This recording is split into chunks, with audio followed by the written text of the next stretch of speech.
body of Christ, lift up your name as we pray, Lord.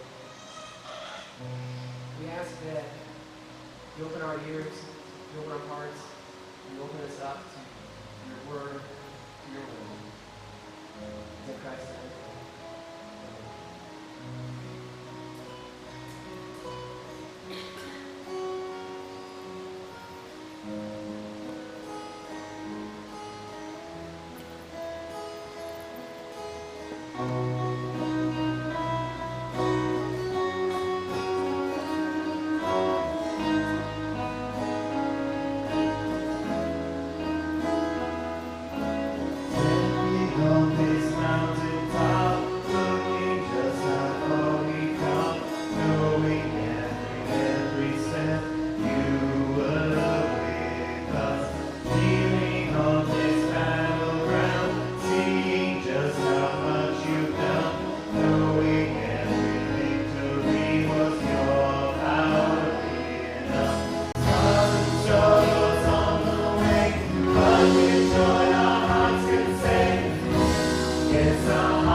So once again, welcome to North Star, and happy Father's Day.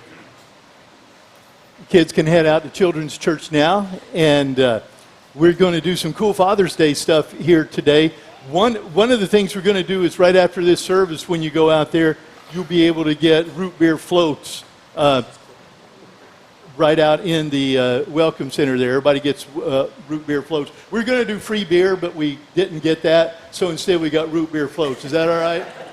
I mean, the plan was free beer, and this was plan B, all right? So we usually have a plan B in place, and this was it. So that's what you get today. So, yeah, it's cool, right? And by the way, how many of you participated in the cart crash demolition derby and the total cart destruction Sunday 2 weeks ago? Was that a good time or what? That was the most awesome thing I've ever done at church in my life. It seriously was. And so I wasn't here to talk about it last week because I had the annual conference we got to do every year, and it's in Springfield. But I thought that was epic. And I haven't put together a video from that. I know a ton of people have different video footage, so I'm going to just do a quick montage through that, beginning to end of the whole thing. Hopefully you'll see it before next Sunday or when you're here next Sunday, because that's totally cool. We've got to document that thing, right? And by the way, you know the promo video that we did with Jim and Will and myself, it surprised me how many people didn't know that that was a reenactment from a movie scene. Really, it seriously did. Okay, so just as a review, what was the movie that movie scene was reenacted from? All right. How many of you didn't know that? You're not going to admit it. A couple of you. Okay. And so, yeah, it was the fax machine scene or printer scene that we did with the cart. But we have somewhere in our supplies that got packed up before we went to the nomadic lifestyle for the last 5 years. There is a red swing line stapler somewhere that we own as North Star Church that was possessed by North Star Church before I came along, and we got to find it. We had a black one in the office there. It's a swing line stapler, but it's not a red one. We're going to find that thing and get it out on display. It goes perfectly. Anyway, thanks for being here, and happy Father's Day. We're going to do awesome stuff today. Got some good stuff ahead. And I'd just like y'all to be praying with us about the staffing things we're working on. Jim has been faithful and continues to lead worship, and he's gotten so good at it that it's really going to be hard to find somebody to fill his shoes, you know? And it's like, so one of my biggest worries is no matter who we get, you guys are going to be disappointed. It's like, oh man, not half as good as Jim, right? So that's the way it works. But please be praying with us about that, okay? Because we do need to do that. Jim's been over 5 years at this now, and we promised him a break once we got in the building, and that's been how many months since we got in the building, Jim? 7, 8? Something like that, yeah. 9 or 10, okay. I'm trying to diminish that a little. We're going to be coming up on a year and still haven't given him a break yet. But anyway, again, thanks everybody for all of your faithful support and being part of North Star. Part of why I love being here so much. It's pretty awesome. And by the way, I did find out at annual conference, I was pretty sure, but once they print it out, it's a little bit more official, that I get to stay here at least another year. So I guess they don't think I'm too old yet. So, right? Thanks. So let me invite you to join me in prayer before today's offering. Would you do that, please? Our God, as we think about the special day that we're celebrating today, Father's Day, I think about so many of the dads among us who've gone through some really difficult times and have come out on top. Others who are in the middle of those right now, and we know they're going to come out victorious too. And God, each and every one so special in the contribution they made into so many lives. We're going to ask special blessings on them today. We're going to ask that you just cause them to see fruitfulness from all the efforts they've put into their families and the lives of others. Let them see lives that have been changed. Let them see people who've learned and grown as a result of their influence. And let each of us recognize that our relationships are so valuable and so important. And God, we just ask that you would anoint each of us in our families and all of our relationships that we walk in. As we're gathered here today, God, we're going to ask that you would meet with us in a powerful and holy way while we're here. You'd speak to our hearts, fill us with your Spirit, and give us the encouragement and the inspiration that we need to be faithful and to serve you and look for the ways to do that. So we ask this today in Jesus' name. Amen.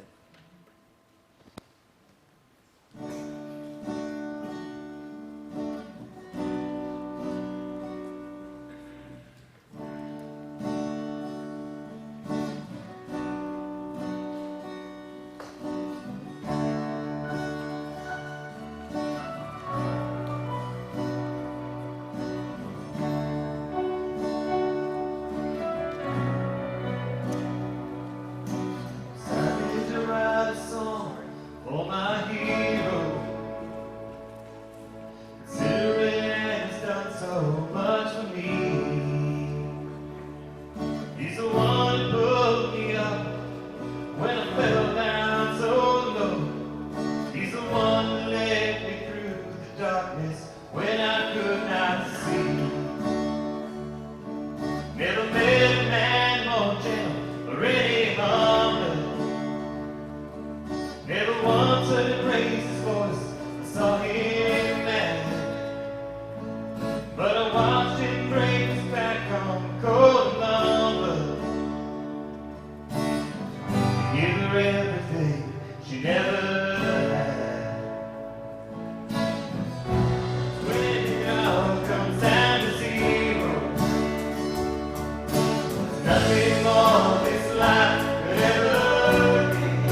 so much for me. We should get something like for doing their commercials for them, right? But it's really not about the Esurance commercial. It's simply about, there's a lot of things where we watch somebody or hear what they're saying and we're thinking, that's not how this works. That's not how any of this works. I see that all the time, don't you? And so when we were planning our series out for 2019, that was one of the topics that the ministry team leaders asked me to do a series on. Simply, that's not how this works. So I picked out a few different areas on that. And today I've chosen the topic of responsibility. And I think there's an interesting story that goes along with this.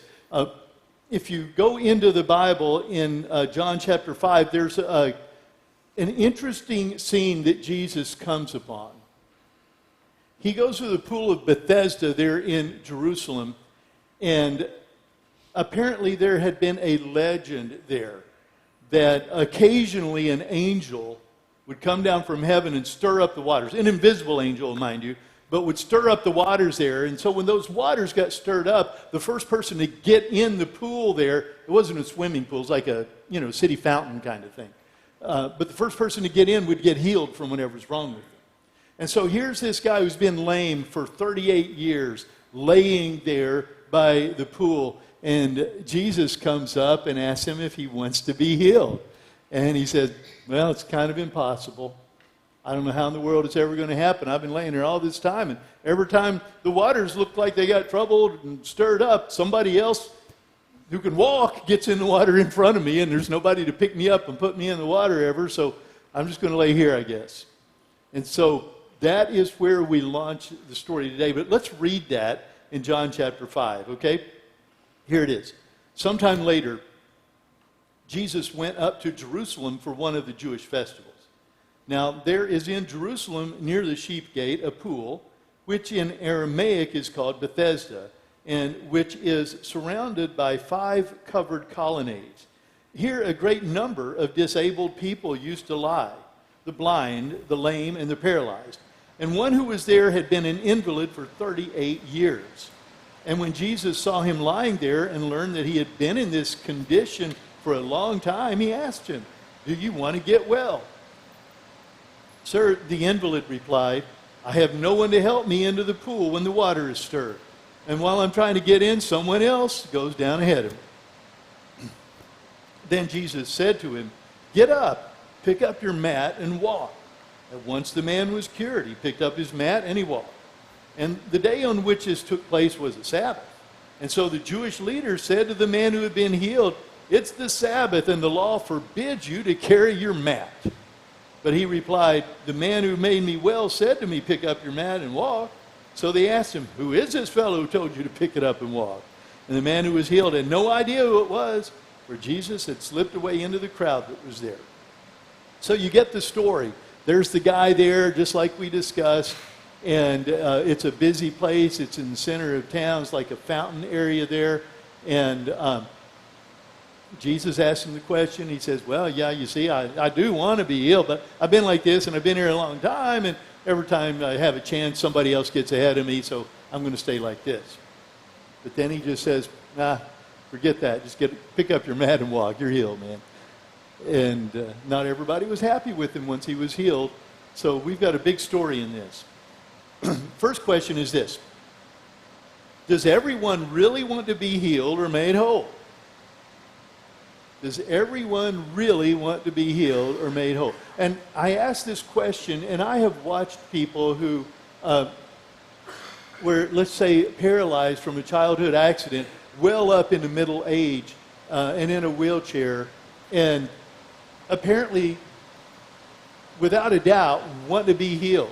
I've watched them send money to televangelists and some of those like Benny Hinn and some of those who do these big things where they're supposedly healing everybody, and just hoping beyond all hope that somehow if they would just show up, this guy would turn to them the next time and pronounce them healed.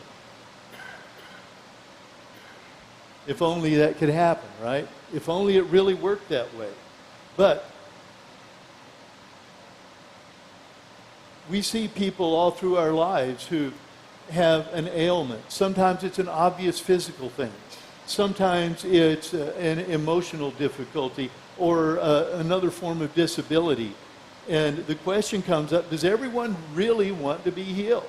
So real quick, if you were either sick with a chronic illness or you had a disability or a debilitating condition of some other kind, what would be the advantages of being healed from that? What would be the good of it? You would feel better, okay? If you were in chronic pain, you definitely wouldn't be dealing with the pain all the time. Great. Okay, what else? You could accomplish more with your life. Okay, great. Real quick, what would be some disadvantages of getting healed when you've been disabled or paralyzed or some other debilitating condition?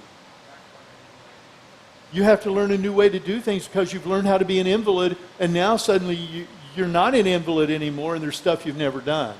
What else? Sherry?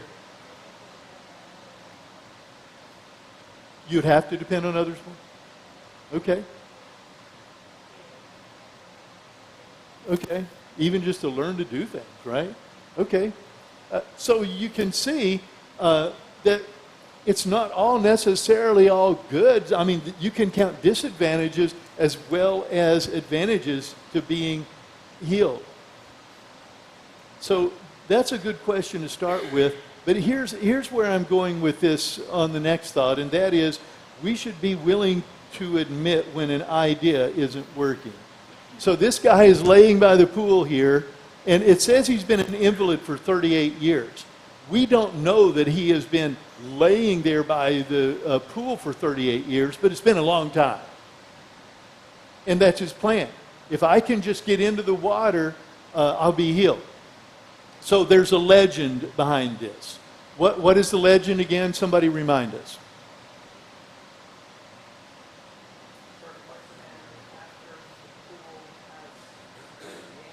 Right. Okay, the angel's going to come stir up the water. First person in the pool after that gets healed, right? Was it true? What do you think, guys? Was it true? Have you ever seen anything like that? Do you know anybody who's seen something like that? I mean, let's just line up the sick and everybody and just wait there and boom, just get them in and out real fast. Okay, next. Was there any evidence it had worked? We're not told, are we? So here's a question. Would you believe it? If you had a chronic illness and you found yourself there and you heard the story about this, or you were paralyzed or whatever, would you make that your plan A for getting better? It depends on that. Okay. But would you make that your plan? I'm just going to go and hopefully I'll get in the water and get healed.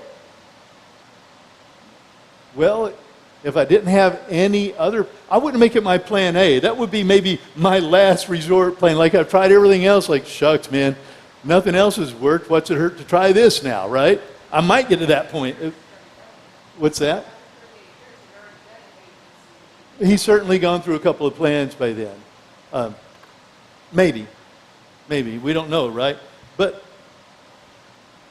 most of us wouldn't readily believe the story of getting in the water and getting healed, right?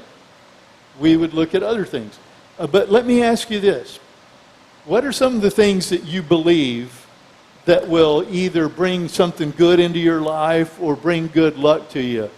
Like, how about a four-leaf clover? You ever find a four-leaf clover? Does that bring you good luck?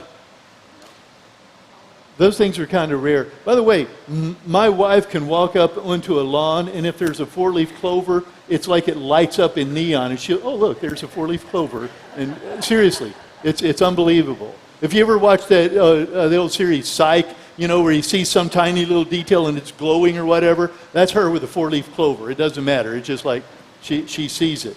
But has a four-leaf clover ever brought you good luck? Some people say, well, sure it does. Everybody knows that, right? here's one that you definitely got to believe. When the Royals are in the playoffs, stay with me here, you don't wash your team shirt.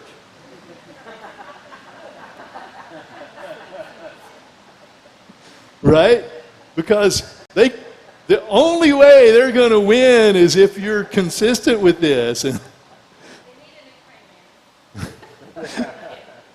now, we didn't get into that yet, right? So, what's one of your good luck things that you believe?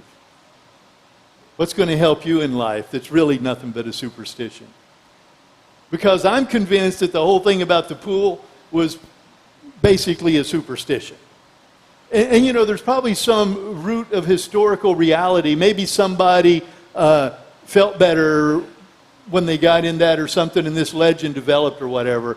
But I don't think Jesus ever bought into the story or anything. But he healed the guy. He made him better.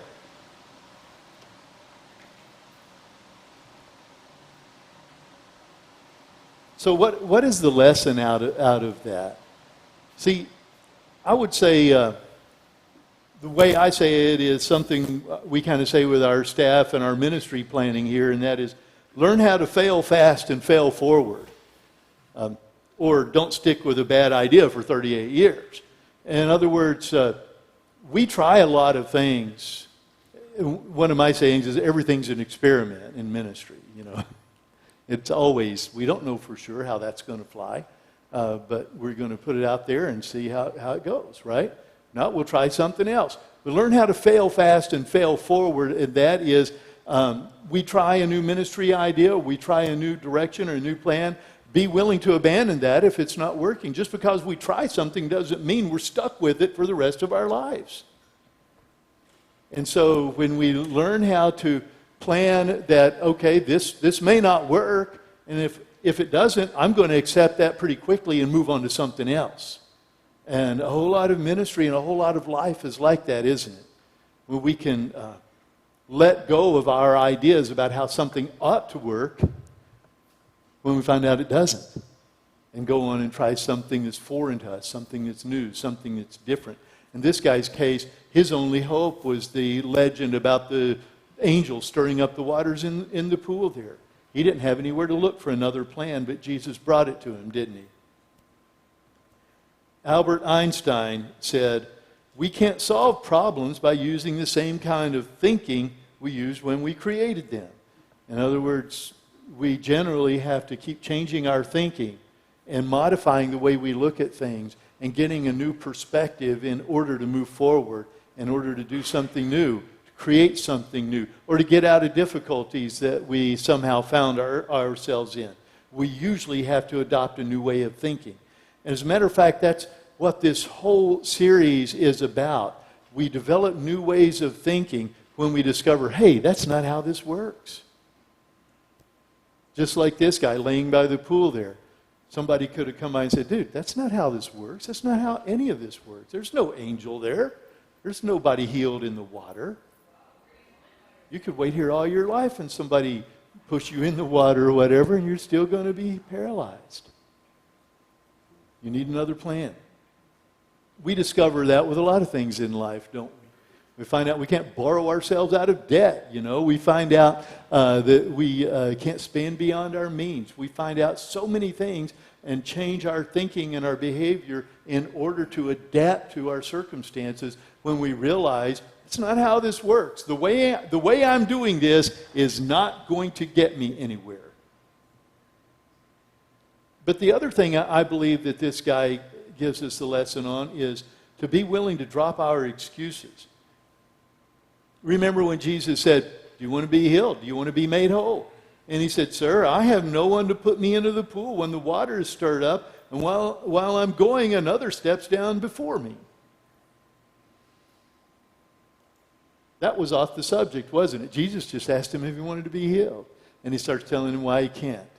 Have you ever tried to help somebody and they started immediate response with all the reasons why it would never work? It's hard to help somebody when they've already got a whole list of reasons prepared for you to tell you why they can't be helped, why it's not going to work, and your efforts are futile. And yet we try anyway, don't we? Example. Let's just go through this. Question. Do you want to be happy and blessed? How many of you here want to be happy and blessed with your life? Okay, and then when we think about that and get it right down to on the pavement here, how many would say, yeah, but I can't because, and start filling in the blank of why I can't be happy, why I can't be blessed?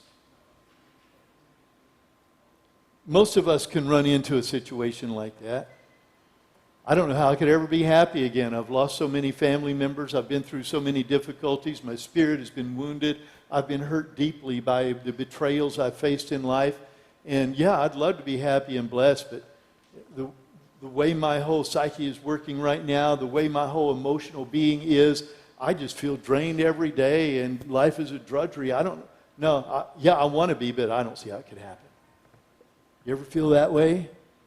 Well, some people do. I can't because, and you start naming the reasons why you can't. Instead of looking at how can I be happy and blessed?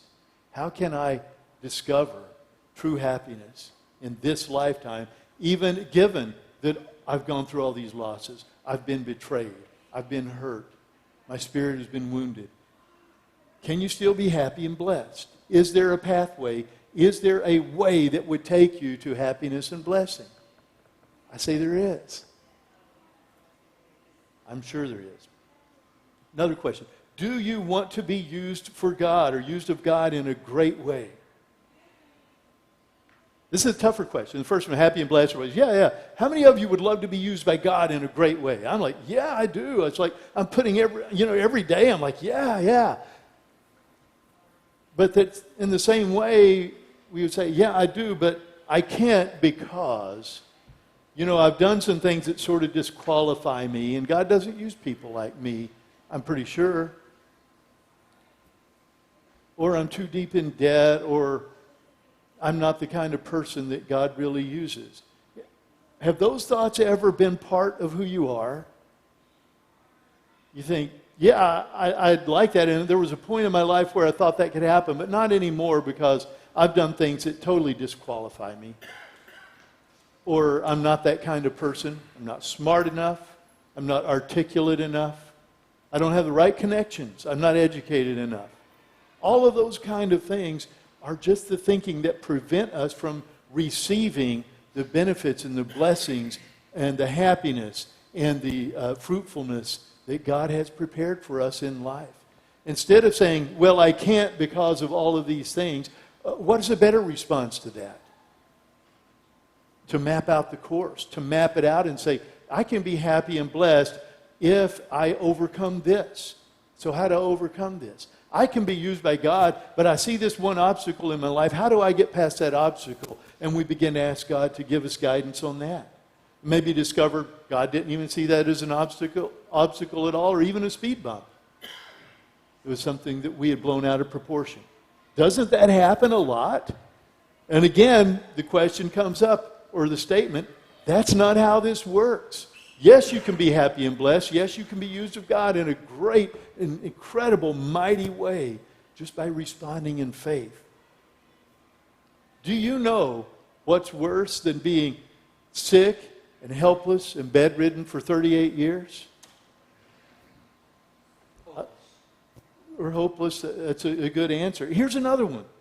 Being completely healthy and whole and capable and brimming to overflowing with all kinds of potential and wasting it by living a meaningless, empty, and selfish life. You get this? That's worse, isn't it? You had all the potential. You didn't have anything to hold you back, and yet this guy got one thing right, though. And that's one of our last parts of this, and that is be willing to respond in faith.